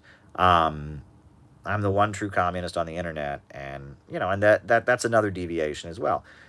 theory should guide action, and action should be guided by theory. You should read in order to learn and in order to develop and make your activism more effective. And you should do activism that is guided by theory. It was interesting. At one point I was attacked by somebody in the Workers' World Party. They said to me, quote, "You don't want to actually organize stuff. You just want to do some communist thing." And it's very funny because at this point, people I'm associated with are doing more activism than they are, which is hilarious. But my response was, I said, the only reason I would ever want to organize stuff is because it's a communist thing. That's the whole point, right? And the wokes, they think, basically, this is Edward Bernstein. The movement is everything. The goal is nothing. Who cares about communism? Who cares about achieving socialism? All we care about is being woke and feeling woke and being part of the movement, man. And it's Little League Baseball, really. They think it's Little League Baseball. What do they tell kids in Little League Baseball? It doesn't matter if you win or lose. It's only how you play the game. That's a great slogan for Little League Baseball. Teaching kids sportsmanship, teaching kids to encourage it and not get caught up in winning or losing. But in politics, in communist politics, it's all about whether you win or lose, and it's not about how you play the game, right? In the Bolshevik Revolution, they weren't sitting there going, okay, we might not win, but how can we go to communist heaven when we die for doing the most correct organizing that made everyone the most happy? No, not how it works, folks. Politics is an ugly business. It's all about winning and losing, and it's not about how you play the game. And and we need to, the movement is not everything. The movement only matters because it helps us achieve the goal. The goal is not nothing. In fact, the goal is everything, and the movement is only relevant insofar as it helps us achieve the goal. Edward Bernstein said the movement is everything, the goal is nothing. No, the movement matters because it'll help us reach the goal. And that's the only way in which it matters. And the entity that they call the movement right now is not helping us achieve the goal. It's having the opposite effect. And that's why we need to get out of the movement into the masses. All right. Ukraine-Moscow relations. Well, we want there to be peace, right? There's people in the eastern regions who are suffering. There's mass graves that have been discovered recently. There's a video. My friend Don Corder just posted a very important video about that. The people of East Ukraine have been really viciously treated by the Kiev junta that was installed by the United States in 2014. And look into the details of that and what they've been through. And how to spot infiltrators. Well, look, I'll just say this. First of all, infiltration is going to happen. Materialist culture and stony film. Right? Stoner films. Infiltration is going to happen. If you do anything communist in the United States, there's going to be infiltrators. There's going to be informers. And you have to recognize that, right? And right now, nobody should be doing anything illegal because at this point, I'm not doing anything illegal. I'm doing educational work. I'm just trying to teach people about socialism, and educate people. I'm not doing anything illegal. So because I'm not doing anything illegal, I don't feel a need to engage in some kind of elaborate, effort to try and evade the surveillance of the state. They're watching me. They're watching these streams right now, probably, and I don't care. I'm not breaking the law. That said, one thing you should be on guard for is a provocateur. And, I shouldn't say most, I don't know, but many informers are not provocateurs. Many informers are just there to monitor what you do and stuff. But there's a certain type of person, and we've all encountered them at least once, unfortunately. It's kind of scary how many we've encountered, and we don't know. Sometimes they're just crazy people, honestly. Sometimes it's worse than that. Who show up and say, let's do something illegal. Let's do blank, blank, blank. Why? And that is the kind of person that you need to get the hell away from as soon as you see them. If you're around somebody and they start saying, I know, let's and they start, I'm not even going to name the kind of stuff they say. If they look like they're trying to recruit you to do illegal things, if they're trying to encourage you to do illegal things, if they're trying to get you, to confess on tape if they're trying to get you to say things that could be used against you in an incriminating way, that's a person you need to get the hell away from. Right? Right? Get the union on the back. Right? That's a person you need, if someone comes around and is encouraging, you to engage in illegal activities, is encouraging you to engage in violence, is encouraging you to do illegal things, is trying to bait you into a conversation about what you might do in a hypothetical situation, get away from them right now. And honestly, I want to say this. I see a lot of people saying a lot of stupid stuff on the internet. Seriously, I see a lot of people saying really dumb stuff on the internet. Right? You got, people waving their toy guns around. You got people, every time I point out that responsible socialists advocate a peaceful transition to socialism, every time I point that out, I get a whole bunch of people calling me, basically calling me a girly man and saying, "Oh, what a girly man!" They don't put it in those words because that's not woke, but they're basically trying to bait me into saying I want violence, right? And these people are probably sincere, but they don't seem to realize that, advocating violent revolution is borderline illegal. It's borderline illegal, and it's also not professional, and you shouldn't be doing that. And there's this huge desire to prove to everybody, well, okay, I'm so badass, I'm so revolutionary. Don't do it. Don't do that, right? At the end of the day, responsible socialists advocate a peaceful transition to socialism, right? Working people don't want violence in their communities. Working people are not going to endorse an organization that sounds like it's trying to bring violence to their communities, right? We need to advocate a program, and if someone's trying to bait you into constant arguments about why, and trying to get you to admit that you want to do violence, trying to encourage you to do violence, trying to recruit people to do violent or illegal things, get the hell away from them. That's one thing I can say. That is a very important rule. And that person may not be a cop. That person may just be mentally ill. That person may just be unstable. That person may be a criminal. That person may be a lot of different things. But if someone is trying to encourage you to do acts of ultra-left adventurism and violence, get away from them as fast as you can. AOC is a movement manager. Well, I've interacted with AOC. I met her, and we had a brief interaction at one point. It was long before she was AOC. I was at a Bernie Sanders meetup, and she had just announced she was running, and she was not famous at the time, and we had a nice chat. She seemed like a nice person. I met her a couple other times, but we didn't chat. I never got that vibe from her. I mean, I know a lot has been revealed about her background and how she's not really a leftist. I mean, she comes out of standard foreign policy background and such, and that's, again, not surprising to me, but, I don't get the vibes from her. I never, maybe she's different if she's on the defensive. That article she wrote for the DSA magazine was horrendous, that interview or whatever that she gave. But, I don't know. The vibe she gave me was honestly the vibe of a person who means well. She's done bad, but it sounds like she may be doing bad while she means well. But I don't know. And again, it doesn't matter. At the end of the day, it doesn't matter. AOC's intentions do not matter.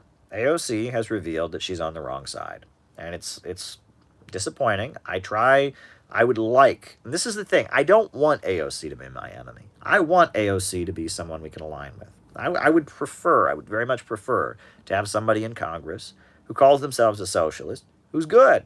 And we need to get over this mindset where we want everyone to be bad. No, we should want AOC to be good. Just so happens she ain't.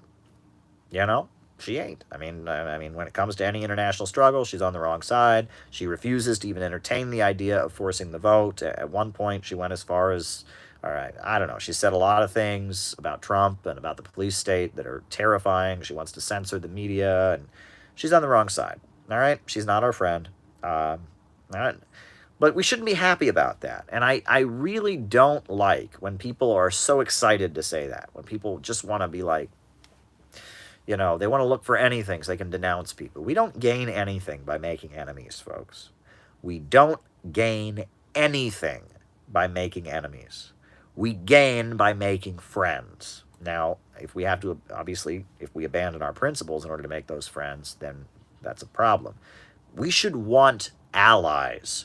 We should want friends. We should want people we can work with, right? Real politics is the art of building alliances and getting things done, right? Now, AOC has proven she's not our friend, right? And I'm not going to bend over backwards and try to pretend she's still our friend. She ain't our friend, right? She's made that abundantly clear. I would not vote for her at this point. That's how much she's disappointed me. That said,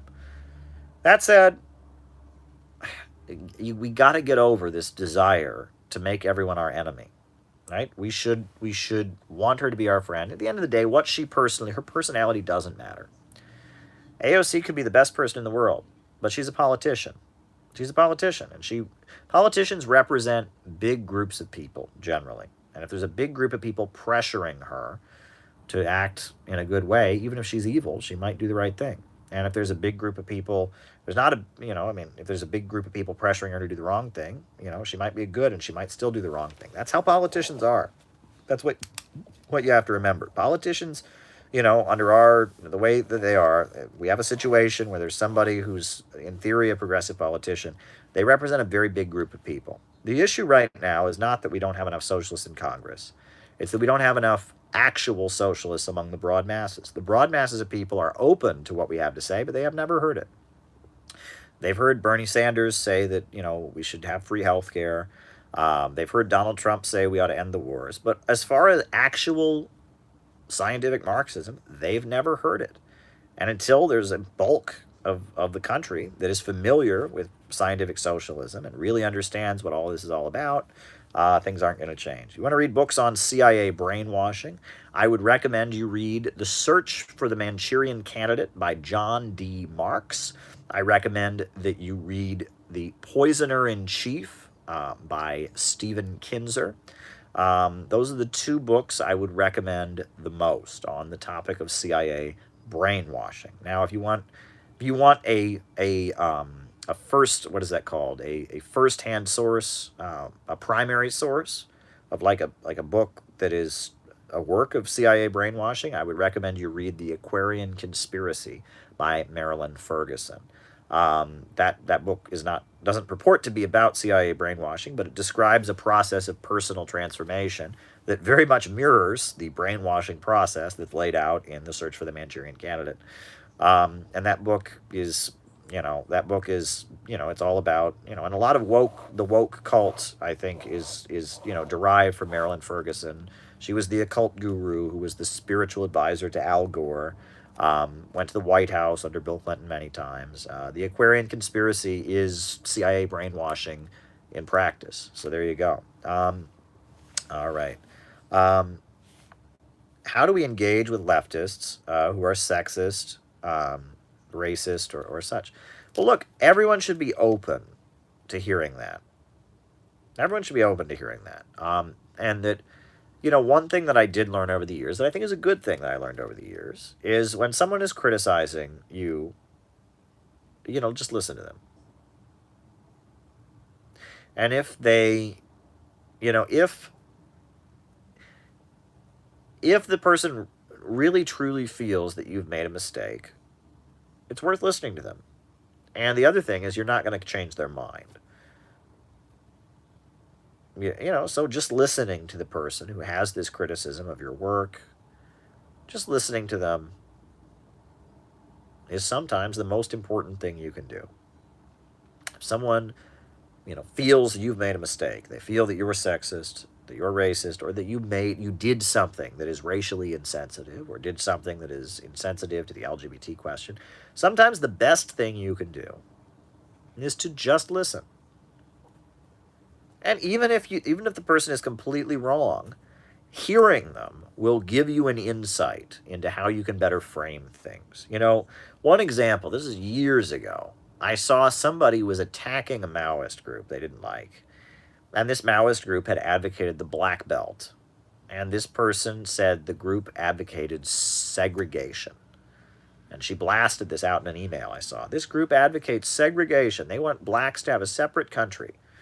Well, that's obviously not what the concept of black belt self-determination that a lot of Maoists believe in is really about. But there's something you can learn from that, which is that taken out of context, the black belt is widely misunderstood. And that's why it's important for white communists to not go around advocating the black belt, because people don't always understand what you're talking about. And if you see it on the surface, it does look kind of like segregation. And I remember that. I remember the email went out. I got this email from an activist that I worked with, and she was attacking a Maoist communist group, and she accused them of advocating segregation. Well, they weren't advocating segregation. They maintained the communist position of the black belt. Now, what's interesting is in the 1930s, that wouldn't have been the perception. In the 1930s, there was enough of a feeling that the black belt was a colonized area, that black people were segregated already and were colonized people, that if you went around saying you wanted self-determination for the black belt, like the Communist Party did with that election campaign poster for William C. Foster, nobody interpreted that as advocating segregation. But nowadays, the black community is largely, there's still a majority black population in that area, but it's not as concentrated as it once was. On top of that, there's not the feeling of colonization, and that black nationalism has changed a lot. There's still plenty of black nationalism in the United States, but the rhetoric of black nationalists has changed. And,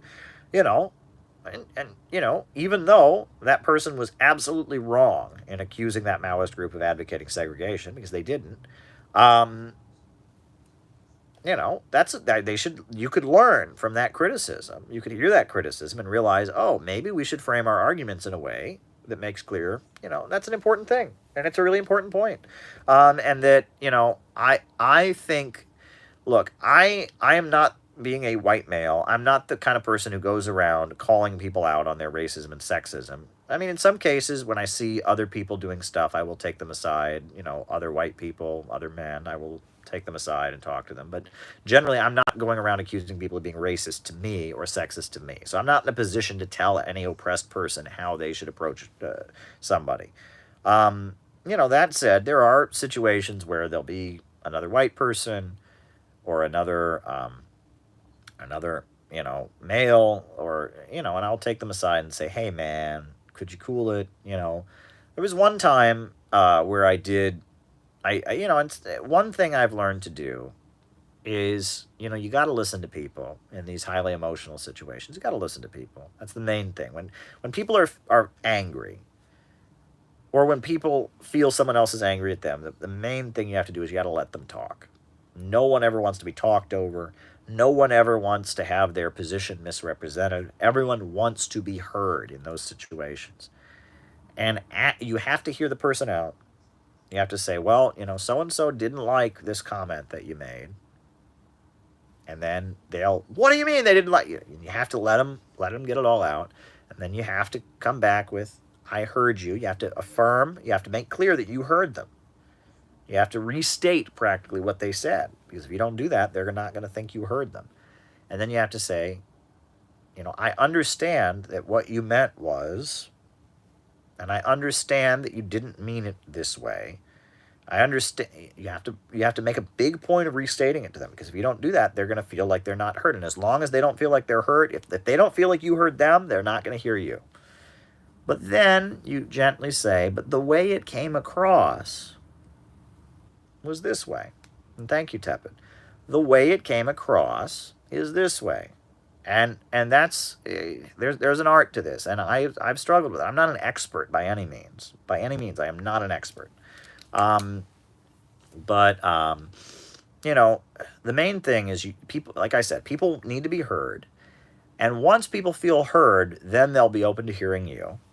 And you need to do it in a way which, the way that they try to see it from this other person's perspective, the way that they feel, the way this came across to them is to, gently try and get the person to put themselves in the other person's shoes to put themselves in the other person's shoes enough to understand perhaps how their behavior affected the other person. That's generally, and this is all conflict resolution. This isn't just around this kind of thing, right? That generally, when you're trying to de escalate a conflict, people need to be heard. That's the first thing. And the second thing is that you then have to try and get them, if at all possible. It's very difficult. Sometimes people, it just doesn't work. Some people just don't want to hear the other person's perspective. If at all possible, try to get the person to understand where the other person is coming from. And if you can do that, that can help resolve the situation. All right. Hope that was helpful, Chaya.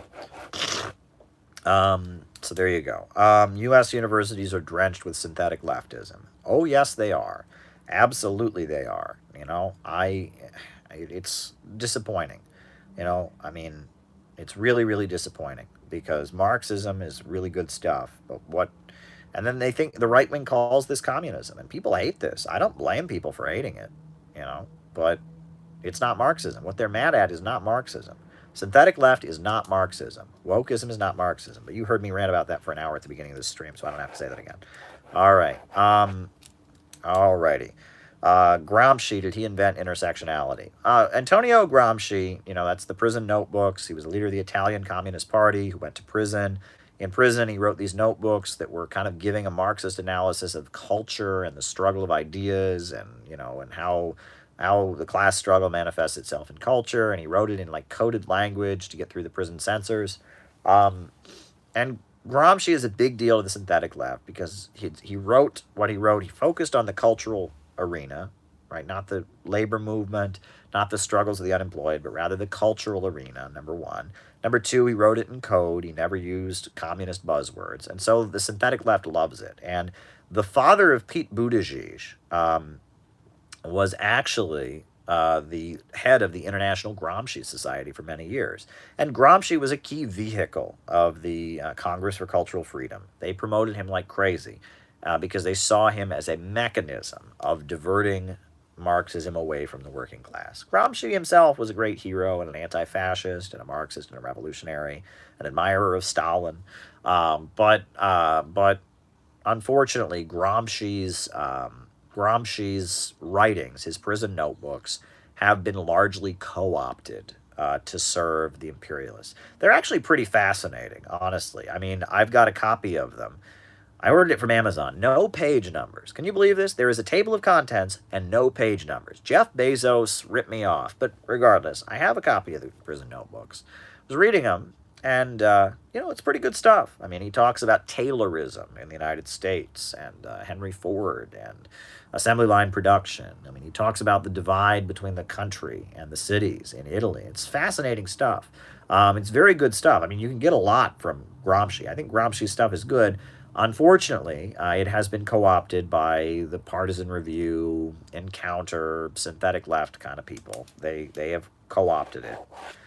Pete Buttigieg's daddy loves his Gramsci. So there you go. Was the head of the International Gramsci Society for a long time. So there you go. Workers' World founded the International Action Center. Wasn't that an NGO? It wasn't an NGO in the sense that a lot of these liberal NGOs are. I mean, the International Action Center is an anti-imperialist organization.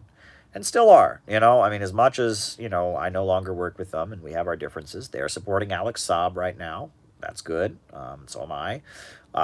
They have sent delegations to Iran and to Venezuela. And, Ramsey Clark, after he left after he left the Department of Justice, he became an anti-imperialist. He was Saddam Hussein's lawyer. He was Milosevic's lawyer. He went to the Central African Republic when Aristide from Haiti was shipped there after the coup. And, Ramsey Clark is an anti-imperialist. And the International Action Center was, I don't think it was an NGO in this. I mean, it certainly was an activist organization, I guess, and it did have people on staff.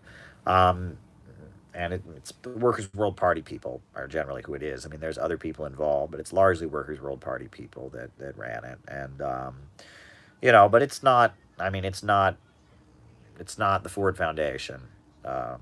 It's not Students Against Sweatshops. It's not the Tides Foundation. It's a completely different entity. And it's quite weak at this point. So it's unfortunate because we need groups like that. And again, I was there, and there you go. And now we have the Center for Political Innovation. Is that an NGO? I wouldn't describe it that way. It's, legally speaking, it's a publishing company. So there you go. But the idea is it's a think tank promoting socialist education. All right. The shortages, that's the supply chain, that's the irrationality of capitalism, that's, coming out of the pandemic, increased demand, but not supply. Spike in gas prices, same kind of thing, right? All of a sudden, now people are traveling again.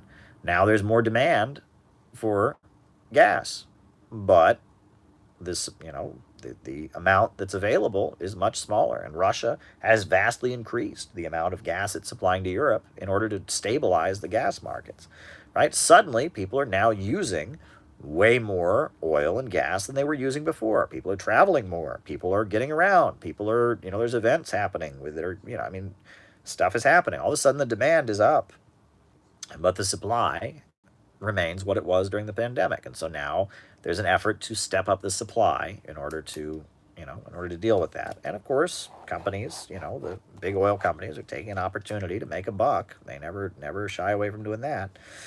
Mao's analysis of the classes in Chinese society. It's an important essay.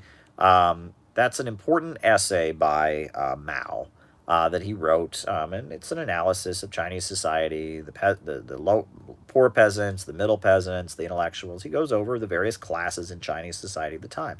That's an important analysis to have, right? I think there's the phrase, who are our friends, who are our enemies, right? And Mao's talking about what alliances the Chinese communists will make and how, you have to remember there were huge uprisings of the peasantry going on, how the Chinese Communist Party could intervene in these uprisings of the peasants in order to make a communist revolution. It's a very important piece of writing. Mao has a lot of very good writing. Mao has a way of spelling things out in a very poetic way, but also in a very clear and very quotable way.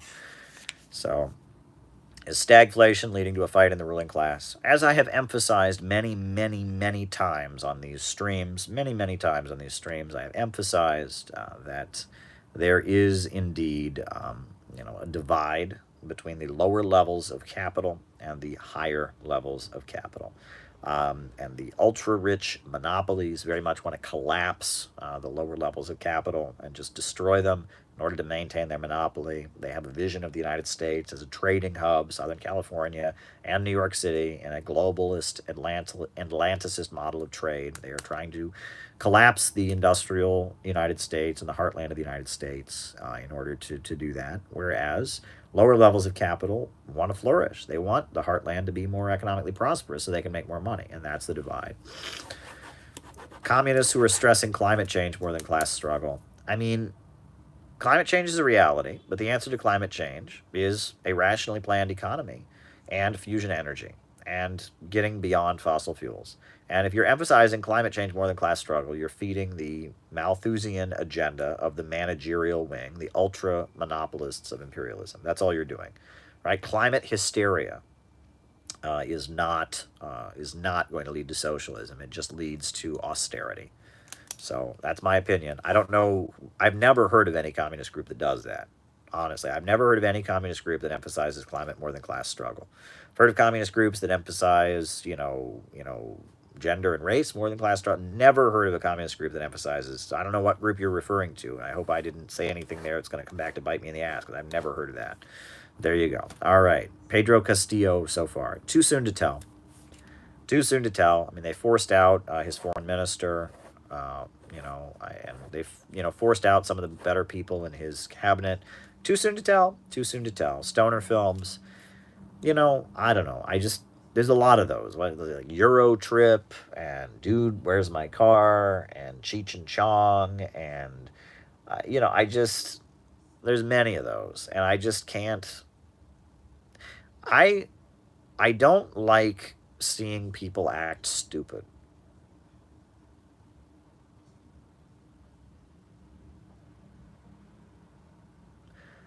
Is that the reason the wokes targeted it? I don't know, John. I don't know. I think they have deeper problems than that. I think it's about the fact that there was a de-emphasis on ideology, and that was about the fact that the group was a personality cult. The group was a personality cult around Sam Marcy. He was the great leader, And the rest of the group kind of just learned to repeat whatever Sam said and to build the movement, to try and build the movement, take over the movement, become king of the protest cage. That was the orientation the group had starting in like the late 70s and 80s and up into the 80s. And, that was their orientation. As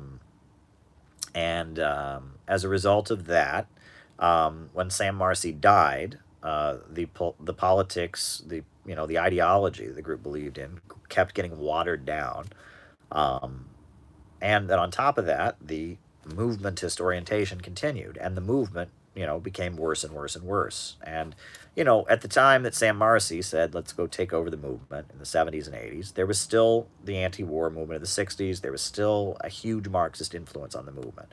What calls itself the movement now is largely woke liberals that are anti-communist. And so as a result of that, but they're still trying to do what they're supposed to do. They're still trying to take over the movement. Plus, their ideology has gotten watered down. I think that's the issue there. Um, I don't think it has to do with them being targeted. I think it's more just their orientation is that, the feeling of the leadership of the Workers' World Party is we got to follow whatever the movement is doing. And the movement has moved in this toxic direction. And, their orientation is follow the movement, man. Just follow the movement. And Sam Marcy, the only person who was allowed to be a theoretician, died. And, some other people that, insisted that they were the great theoreticians are not very smart, and like have published 2 books in their whole lives, and they're almost 80. And don't really know anything unless Sam Marcy told it to them. And so the group's ideology is getting more and more watered down. And meanwhile, their orientation is to tail the movement, and so that leads to this. So there you go. Are there informers in the group? Sure, I'm sure there are. Is the group monitored by the government? Sure, but there you go. How do you get their union right on track? You need to find other people at that union who agree with you. As dangerous as it might be, as risky as it might be, you need to find other people at that union who agree with you and coordinate with them. That's the main thing. You can't do it alone. You have to find other people that have the same criticism that you have. And there you go. The Burmese government called the guerrillas terrorists to burn public opinion against them. But now the people have a positive view of the guerrillas. Latin America did this too. What's your point? What is your point? I don't know what the point is. There are many situations throughout South and Central America, throughout Africa, where people are living under brutal authoritarian regimes. They can't organize peacefully and are forced to defend themselves, right? And that's what, in the 70s and 80s, right? In Nicaragua, they had a revolution because under the Somoza dictatorship, you couldn't hand out leaflets. You couldn't advocate communism. So they had to organize an armed guerrilla revolution. But they would prefer not to, right? Communists would prefer a peaceful transition. They only engage in that kind of activity when they're forced to, when they have no choice, when they can't peacefully organize, when communities are being killed. You look at the civil war that happened in Guatemala, a lot of the indigenous people only took up arms because the government was slaughtering them. It was slaughtering the indigenous people, throwing them off their lands, and so they took up a gun to defend themselves. And armed revolutions, when they happen, are acts of self-defense. It's when people have no other choice, when all peaceful means have been exhausted. When they have no other choice, they turn to armed self-defense. And that's very different. That is not advocating violence. That is not terrorism or left adventurism. That is people saying we are not going to be killed. And that's very different. So there you go. And on that note, folks, it looks like we're done for tonight. A new upsurge in the struggle against U.S. imperialism is now emerging throughout the world. Ever since World War II, U.S. imperialism and its followers have been continuously launching wars of aggression, but the people of various countries have been continuously waging revolutionary wars to defeat their aggression. While the danger of a new world war still exists and the people of all countries must get prepared, revolution is the main trend in the world today. While the danger of a new world war still exists and the people of all countries must get prepared, revolution is the main trend in the world today. Good night, folks.